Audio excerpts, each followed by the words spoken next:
What is going on, everybody? Bobby Fi with my man Eric Sheetsaber. We are going to be talking through today's NBA slate, if we can even. I mean, all right, what are these sheets? What do you think the odds are that all these games play? So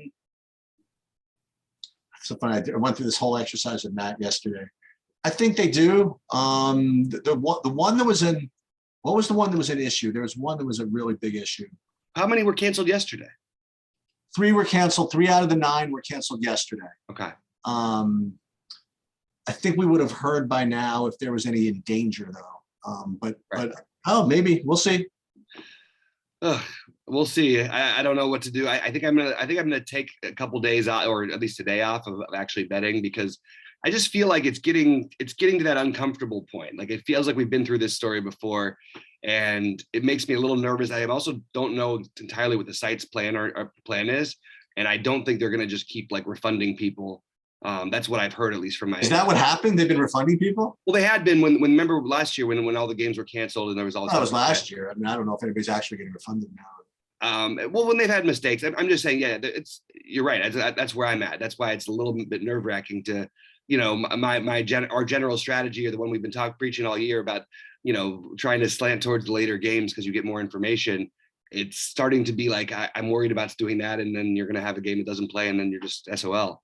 So anyway, it's just something worth considering.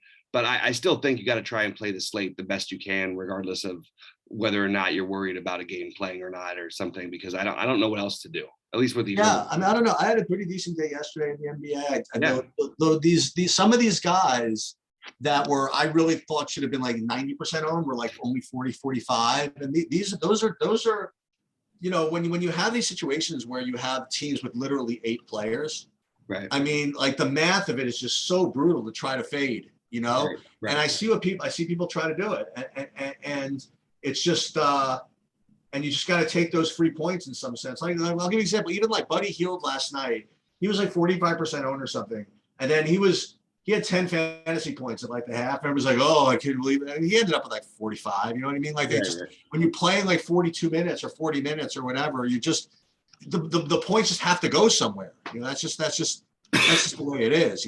Well, I certainly wish they would have gone there Friday. I don't know what happened in that night, because I had an absolute monster lineup.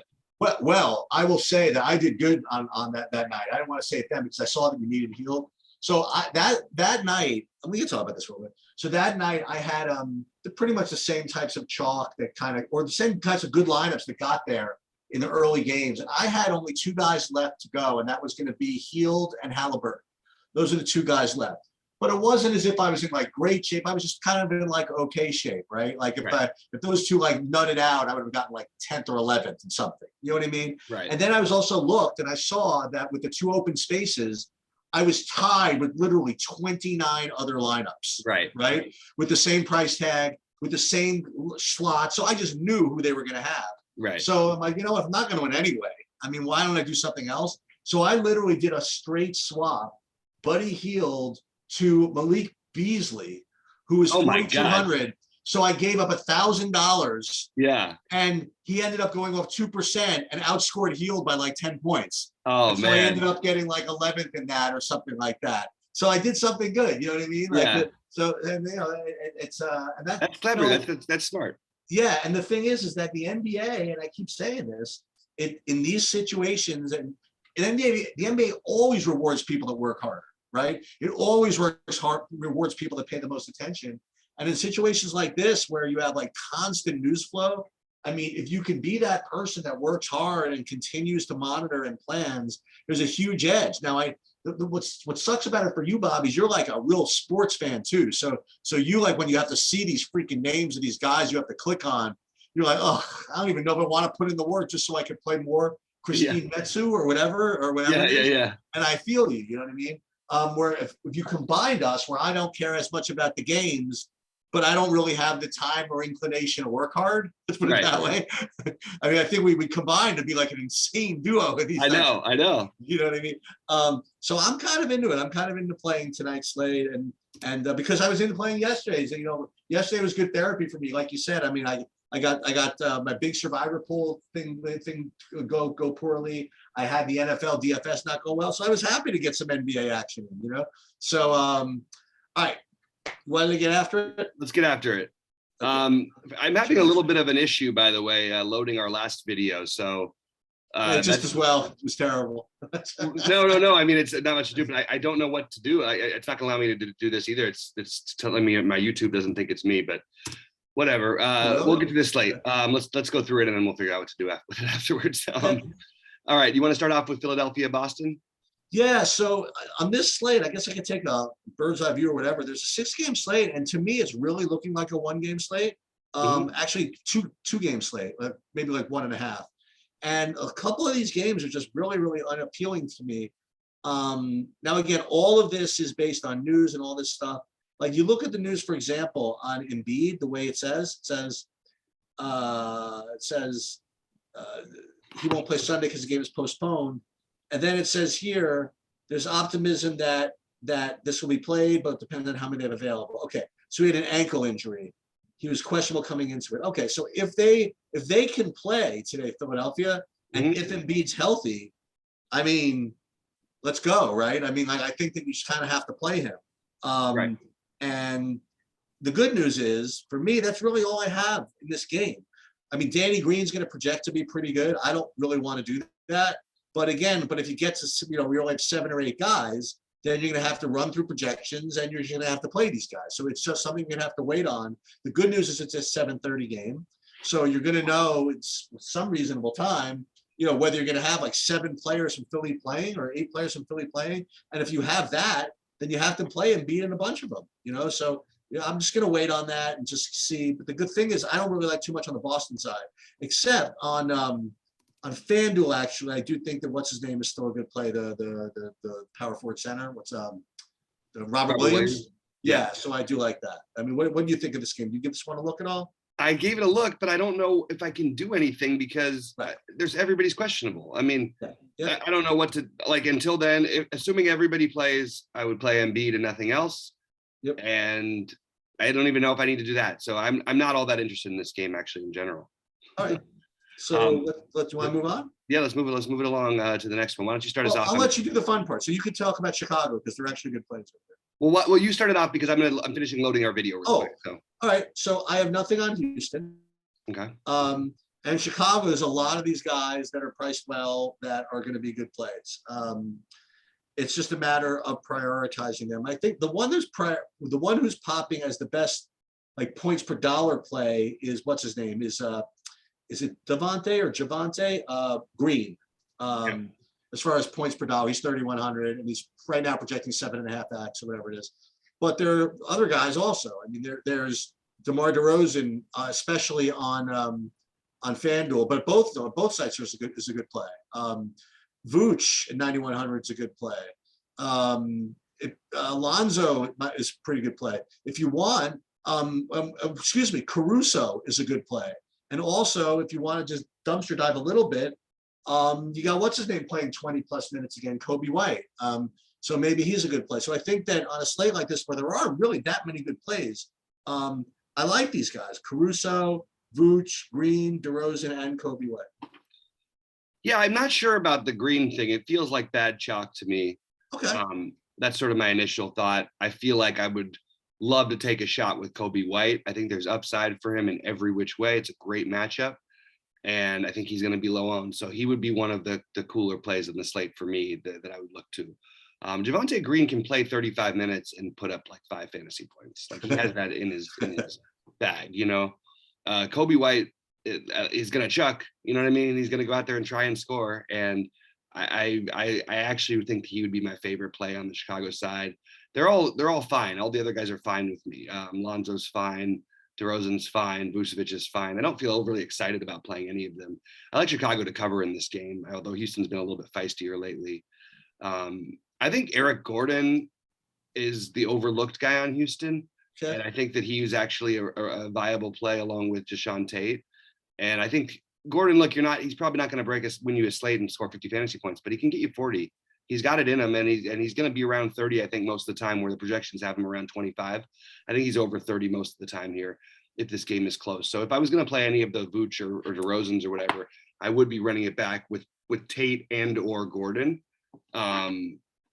and your guy Josh Christopher is fine. I just feel like I would rather take the shots on the lower owned Kobe White, who could literally play his way into 30 minutes and could just go completely nuts potentially here. So that's the way I'm sort of approaching this. I would use the Gordons and Tates only if I was stacking the other side, and I think Caruso and Green are, again, that's when you would use them, is if in a game stack. But I don't think I need to use them outside of a game stack here.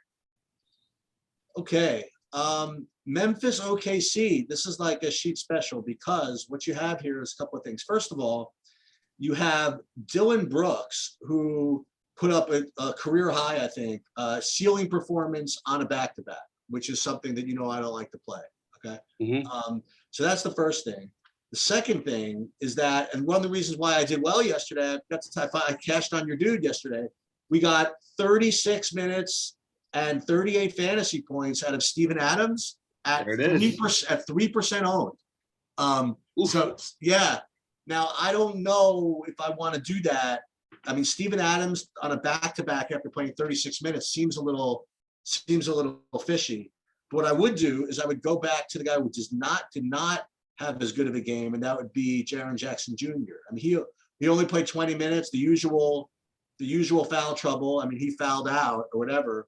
But you got a 16, you got a 15. I mean, this is a tough guy to click. But if Steven Adams is out, that's something different also. But I do like Jaren Jackson Jr. a little bit.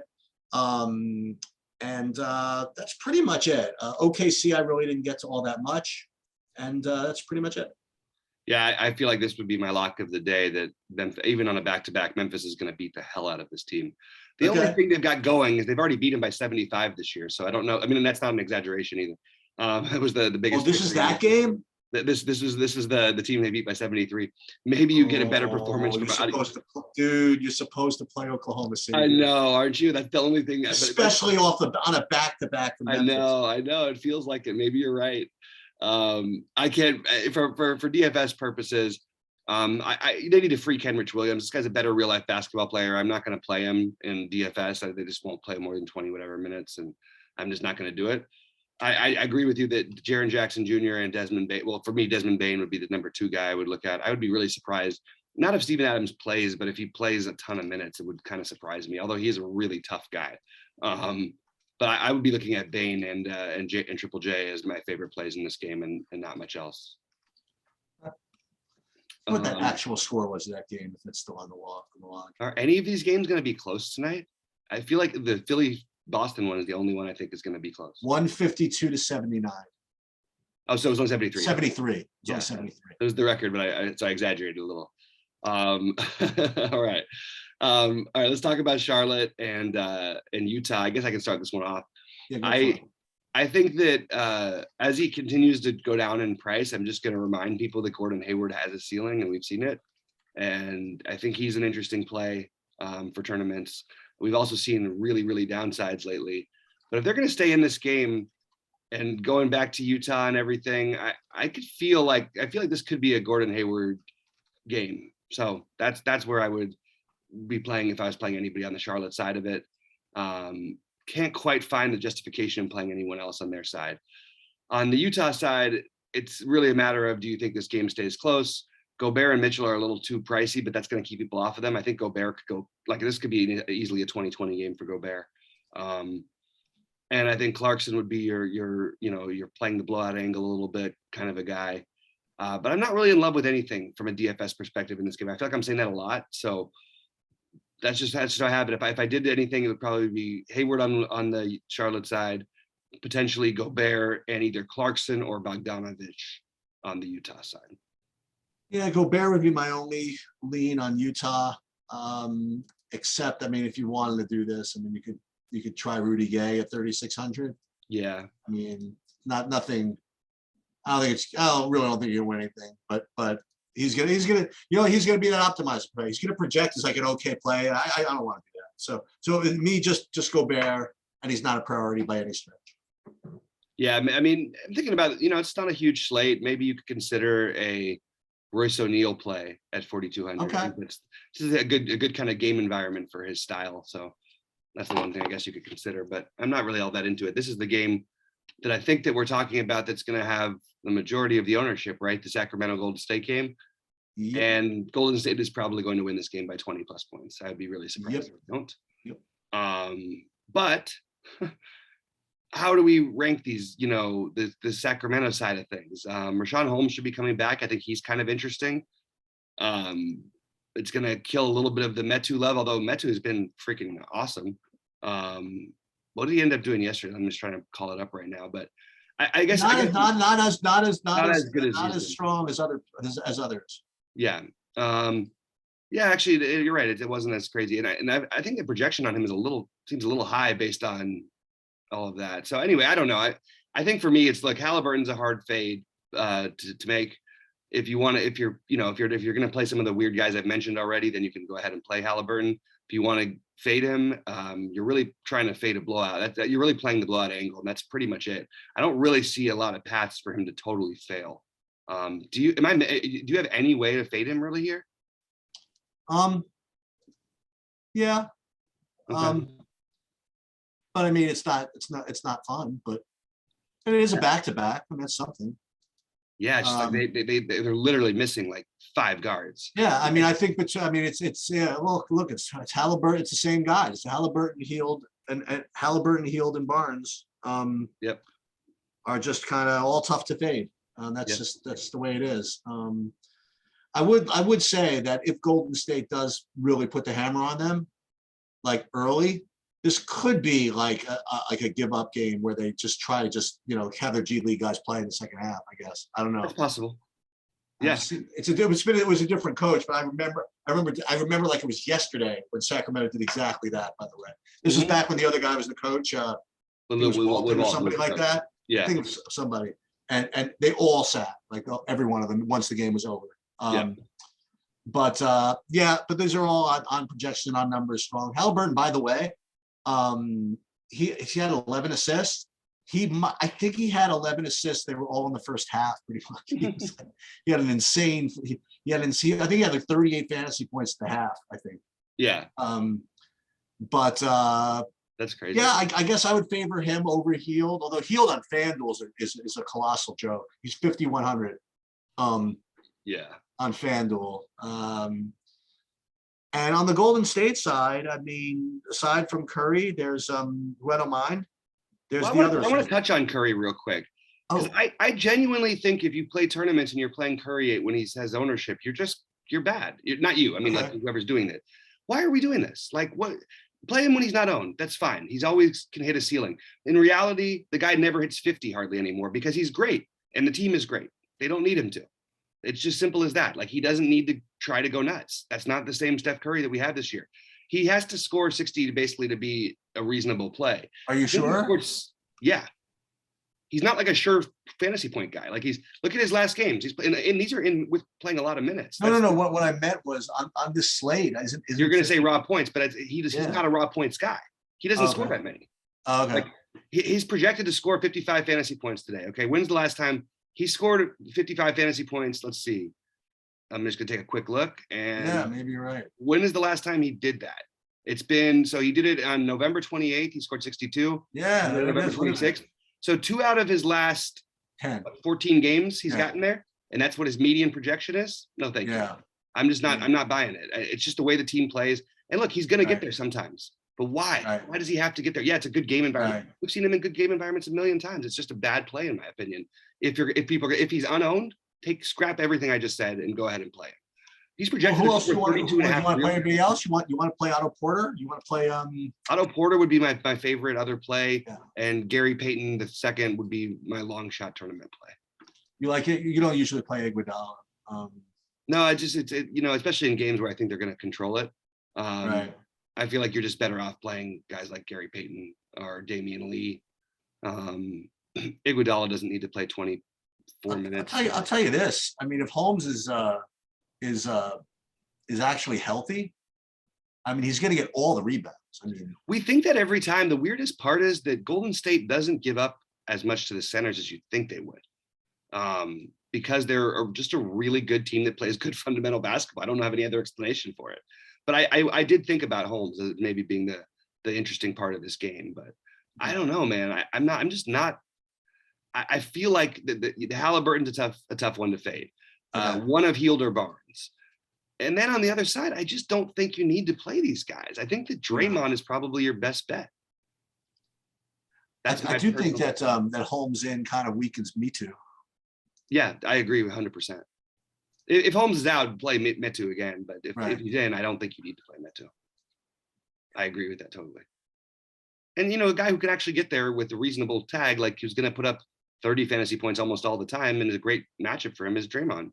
So I actually like Draymond on the other side. That's pretty much it for me, though, on that one. All right. You think Paul George has a shot to play? I don't know. I don't know what to do with these Clippers ever. Dude, he's another one though. He's 10-8. When's the last time he scored a number? Exactly. I don't think we need to play him. I mean, yeah, you want the raw points, but like we can do it with all these 7K guys, you know, play the Halliburton or play Embiid. You know what I mean? Embiid who at least puts up 50 every game. If he Well, not only that, but isn't like DeJounte Murray like outscoring like Paul George like every game almost? Yeah, no, that's fair. Yeah, I actually agree with you. Do that. But Embiid, like he struggles, but he struggles his way to 50. He's at least DeJounte Murray can get you 50. Yeah, I don't think, but maybe trying not to spend up is the right way to play this, other than maybe DeJounte Murray because he's going to be low owned. I don't think that you need to spend all the way up here. I think you can get raw points. I mean, you have these 5,800 guys who are smashes with Halliburton and Hield, and you know what I mean, like right. And Barnes potentially back in Golden State, I could see that being a thing. Yeah, I mean, and you know, whatever, like play these mid-rangers, and I know we're going to get value later in the day, and it's going to make everybody want to do it.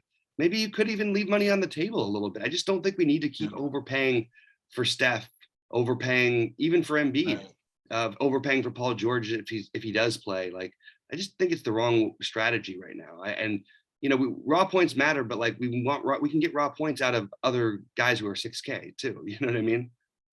And I guess that's sort of my strategy on this slate. And you know, speaking of guys like that, Derek White, Keldon Johnson in this last game.